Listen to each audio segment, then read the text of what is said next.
अल्लाह के रसूल सल्लल्लाहु अलैहि वसल्लम ने फरमाया उसको अल्लाह तबारक व तआला न रहमत की निगाह से देखेंगे, न उसको अल्लाह तबारक व तआला पाक करेंगे जिसके सामने उसकी बीवी और उसके अहलो अयाल बेहयाई का काम करें और वो खामोशी से देखता रहे। और फरमाया कि ये दय्यूस है। तीसरा जो कि हम मामूली समझते हैं और रब की निगाह में बहुत बड़ा गुनाह है, वो क्या है? वो ये है कि बीवी और बच्चों की तरफ से बेहयाई को बर्दाश्त करना, बेगैरत बन जाना, गैरत का चले जाना, जो कि बिल्कुल आज आम बन चुका है और इसको वो कभी गुनाह समझता ही नहीं है। खुद की बेटी है, बॉयफ्रेंड के साथ खुद बाप के नजरों के सामने बैठ के जाती है, बाप मुस्कुराता है, मेरी बेटी देखो कितना अच्छा काम कर रही है, आला। ये दय्यूस है। अल्लाह के रसूल सल्लल्लाहु अलैहि वसल्लम ने फरमाया कि दय्यूस शख्स को अल्लाह रब्बुल आलमीन जन्नत की खुशबू भी नहीं सूंघाएगा, जबकि उसकी खुशबू 500 साल की मुसाफत से सूंघी जा सकती है। उतना दूर उसको रखे। ये तो बाप का मामला। बाज लोग बीवी की तरफ से इतने लापरवाह होते हैं कि बाकायदा तौर पर खुद अपने मायके में, खुद अपने घर में, खुद अपने के ससुराल में ले आके कहते हैं देवर से मुसाफा करो, जेठ से मुसाफा करो, वरना तो मैं नाराज हो जाऊं। ये फहाशी को खुद फैलाते हैं। याद रखिए, किसी गैर मर्द से मुसाफा करना औरत का और औरत मर्द का किसी गैर औरत से मुसाफा करना हराम है, हराम है, हराम है और कबीरा गुनाह है। अल्लाह के रसूल सल्लल्लाहु अलैहि वसल्लम ने फरमाया कि मैंने अपनी पूरी जिंदगी में किसी से मुसाफा नहीं किया। हालांकि अल्लाह के रसूल को कभी कोई इस नीयत से देख सकता है या अल्लाह के रसूल देख सकते हैं, वो तो बाप के बराबर का दर्जा है पूरी उम्मत के लिए। उनकी बीबियां माएँ हैं हमारे वास्ते। वाज़वाजुहु उम्महातुहुम, इतने पाक तीनत, इतना पाक ख्याल होने के बावजूद भी अल्लाह के रसूल ने पूरी जिंदगी में किसी भी गैर महरम औरत से मुसाफा नहीं किया। और अल्लाह के रसूल ने साफ कहा कि मैं गैर औरतों से मुसाफा नहीं करता हूं। ये पीर मुल्ला जो भी क्या है, जेब भरू मौलवी बैठे हुए हैं जो अंदर ला के बुला के क्या मुसाफा ही नहीं है, सब कुछ चट कर जाते हैं। इन बदबख्तों को मालूम होना चाहिए कि सबसे बड़े पीर अल्लाह के रसूल सल्लल्लाहु अलैहि वसल्लम ने कभी किसी औरत को न तना बुलाया न मुसाफा किया। साफ कह दिया, मैं जुबानी बैत लेता हूं। हालांकि बैत के लिए जरूरी था कि हाथ में हाथ लेके क्या बैत की जाए। मर्दों की बैत ऐसे ही होती थी, तो अल्लाह के रसूल औरतों का लेते, कोई हर्ज नहीं था। लेकिन अल्लाह के रसूल सल्लल्लाहु अलैहि वसल्लम ने कहा कि मेरे लिए भी नहीं, तुम्हारे लिए भी नहीं, मैं खुद नहीं करता हूं। और आज बेहयाई की इंतहा ये कि खुद शौहर लेके जाता है अपने घर वालों में और बड़ों से मुसाफा करवाता है। कोई है कि बहुत बड़ा हो गया, जेठ के मामले में बड़ा भाई है, घर का बड़ा है, वो तो क्या है अपने भाई की बीवी को मुसाफा ही नहीं है, बल्कि सर पे हाथ रख के दुआएं भी देता है। पता नहीं अंदर क्या क्या दुआएं करता है। और ये अदब समझते हैं, ये अदब समझते हैं। घर का माहौल ऐसा है, अगर बीवी क्या है कुरान और सुन्नत की पैरो है, दीनदार है, मना करती है तो तलाक तक नौबत पहुंच जाती है, तूने मेरे घर वालों की इज्जत नहीं की, तो ऐसा सोचती है। हम तो उनको बड़ा समझते हैं। हालांकि याद रख लीजिए, यह बिल्कुल दय्यूसियत की निशानी है कि खुद फहश फैलाओ। न जेठ से मुसाफा हो सकता है, न देवर से मुसाफा हो सकता है, न कोई दोस्त से मुसाफा हो सकता है। बहुत से तो ऐसे हैं जो अपने खास दोस्तों के सामने बाकायदा बुला के कहते हैं बीवी को कि चाय ला के रखो। कौन से लिबास में? वही घर में पहनी हुई वही लिबास में। अगर वो पर्दा करती है या निकाब लेती है तो कहते हैं कि मेरे दोस्तों के सामने तुमने क्या है रुस्वा कर दिया मुझे। और दोस्त भी मजाक उड़ाते हैं कि क्या है ये तेरी बीवी ऐसी दकियानूसियत पुरानी है कि हमारे सामने पर्दा करती है, क्या हम इतने गलीज ख्याल आपके क्या, तो उसे और चढ़ जाता है। याद रखिए, ये तुम्हारी अपनी मुआशरत होगी लेकिन शरीयत की नहीं, ये सब कबीरा गुनाह है।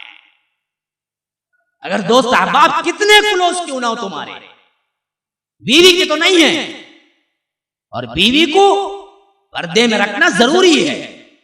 और जिन बीवियों को खुद नहीं बुलाया जाता, बाज औरतों की खसलत है कि मर्द साथ में हो लेकिन तोल मोल हो रहा है, दुकानदार से बातचीत हो रही है, फला से बात, कौन आगे? बीवी आगे, शौहर खामोश। ये भी एक दयूसियत की निशानी है। ये और बात है कि उनकी अपनी चीजें खरीदना है, कुछ पूछना है, ये और बात है। लेकिन शॉपिंग में हमने देखा है बहुत से क्या है, जितना भी करती हैं, जो कुछ भी बातचीत है, सब कुछ क्या है खवातीन करती हैं, घर की बीबियां करती हैं, और ये बैठ के बड़ा आराम से तमाशा देखता है। अच्छा के क्या है, बल्कि चूड़ियां वगैरह पहनाना। हैदराबाद में तो मैंने खुद सुना था, ईद के करीब बाकायदा तौर पर क्या है बड़े बड़े दुकान लगते हैं, और वो हाथ पकड़ के चूड़ियां भी पहनाता है, या कभी हाथ पकड़ के घंटों उसके हाथ में मेहंदी भी दिलवाता है, और भाई खुद साथ में आके खड़ा होके अपनी बहन को मेहंदी दिलवा के ले जाता है। वाह, क्या तहजीब है, क्या तहजीब है, जिसको हमने तहजीब बना ली। ईद मनाने जा रहे हैं, यहां जहन्नम का काम कर रहे हैं। ये गैर मर्द के हाथों में हाथ देके वो घंटों उसके हाथ में मेहंदी डाले, और जो साथ में वो खड़ा हो के खुद देखे माशाल्लाह मेरी बीवी को कैसे तैयार कर रहा है, बेहतरीन। हाँ, वो तैयार कराते हुए कितना मजा खुद लेता है, ये तो जरूरत ही नहीं है बोलने की। ये सब दयूसियत के अलावा, और दयूस शख्स के लिए दो बड़ी बड़ी बातें अल्लाह के रसूल ने फरमा दी, याद रख लीजिए, ये लफ्ज याद कर लीजिए। दयूस न बनना, गैरतमंद बनो, गैरत की जिंदगी गुजारो। उस जिंदगी से कोई जिंदगी ही नहीं है जो कि क्या है, गैरत ना हो, नामर्द बन के जिंदगी ना गुजारो, मर्द बनो। और गैरत की जिंदगी यह है कि तुम्हारे लिए वो सिर्फ हलाल है, जैसे मखसूस वो तुम्हारे लिए है, वो गैर के लिए कोई काम हो तो तुम्हारे अंदर गैरत है, हमियत है।